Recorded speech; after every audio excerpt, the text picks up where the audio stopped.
Mel's getting anger management classes behind the scenes unintentionally from WWE champ Randy Orton. It is the Woody and Wilcox show here at 106.5 The End.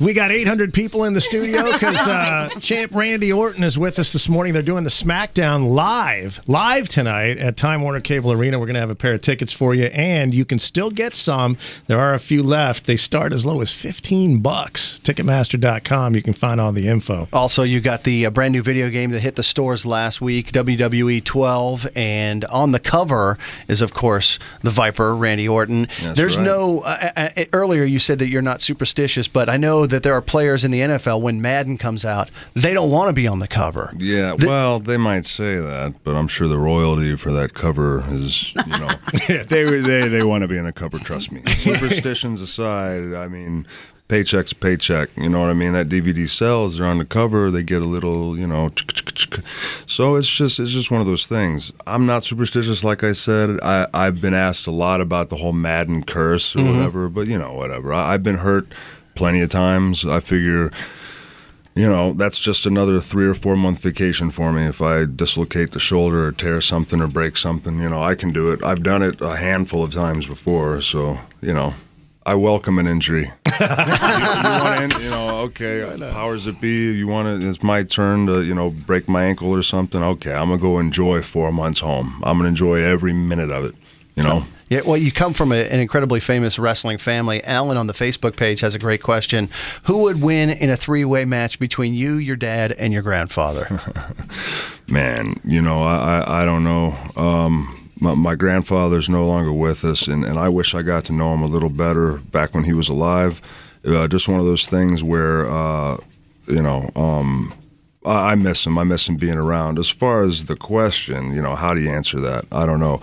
But I know if I could, I'd love to have had a singles match with my father.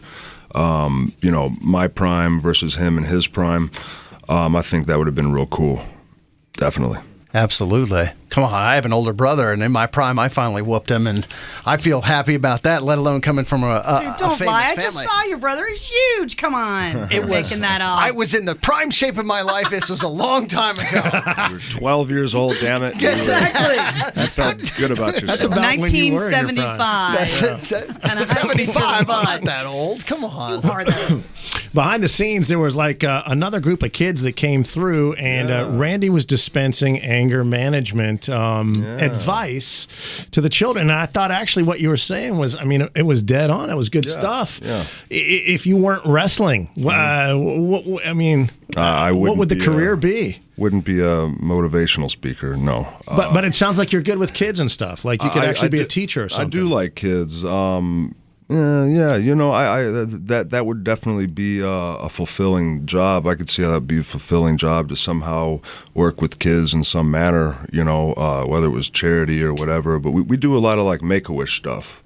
And that is one of the coolest things we do as a company, because it puts you right there with someone. You literally change their life. Here's a child. Sometimes, like, I'll give you a scenario. Whatever the disease is, cancer, a tumor, brain tumors, like this child looking at you, you're told before you go in there, okay, this is what he has. He can't walk. He won't be able to shake your hand, but he can turn his head. You might not be able to understand him, but his mom can translate for you. And, they're not sure how much longer he has. Could be a week, could be 30 days. So you go in there knowing that, and it makes it very tough. But then when you were expecting to see this kid just like a shell of a human being with what you were just told about him, you walk into this room and it's like, no, they're like so excited to see you, and so they're more happy than any fan you ever come across. And it's like you made their day by just walking in there. Forget about sitting down and interacting with them and having like a 10-minute, 15-minute conversation with this kid. Like that just puts him over the moon. And these parents are happy. Just to see you make a kid in that kind of predicament, situation, just such a negative situation, to make him feel that good when he's got 10 days on this earth. You know, like that's the kind of stuff. Like you're like, wow, I really do have this power through what I do for a living. You know, through what I do for a living to affect these children in a very positive way. I think that's real cool. Going off what you said. Yeah, well, that's awesome. I mean, that's an amazing story. Do you focus on those times when, like, let's say tonight it's live and you got a guy who's had one too many pops and he thinks he's in his prime? It's like, I tear you apart and whatever. Gets perhaps the alcohol fuels his imagination to where he could be an athlete like you. Right. Well, like if you're talking like at the show, the guy sitting in the first, second, third, whatever row, talking, I love putting up with that stuff. I want them drinking all they, you know, if you're over 21, have as many as you want, because that's going to make you, you know, scream and yell and not be as worried about what you look like. A lot of times our fans, those lights are on in the arena and they're not as loud. The crowd isn't as loud because they're a little self-conscious. You know, they don't want to, they're looking left to right and they don't want to stand up and go, woohoo, crazy, go, or whatever. You know, they don't want to do that when the lights are off and they're a little bit more, you know, it's a little bit more, I don't know what's the word I'm looking for. They're a little bit more free. Yeah, well, a little bit more hidden too. There's no fear of being on television, being a spectacle. Exactly.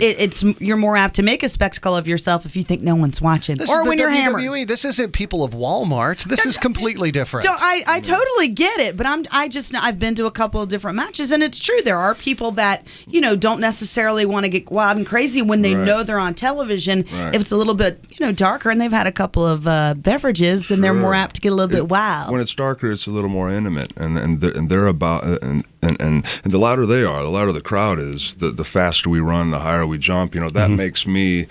That tells me how good the match was, is when the final bell rings, is whether or not they're standing on their feet, hooting and hollering and going crazy, or if they're just kind of looking at their watches and waiting for the next match. You know, you don't want that.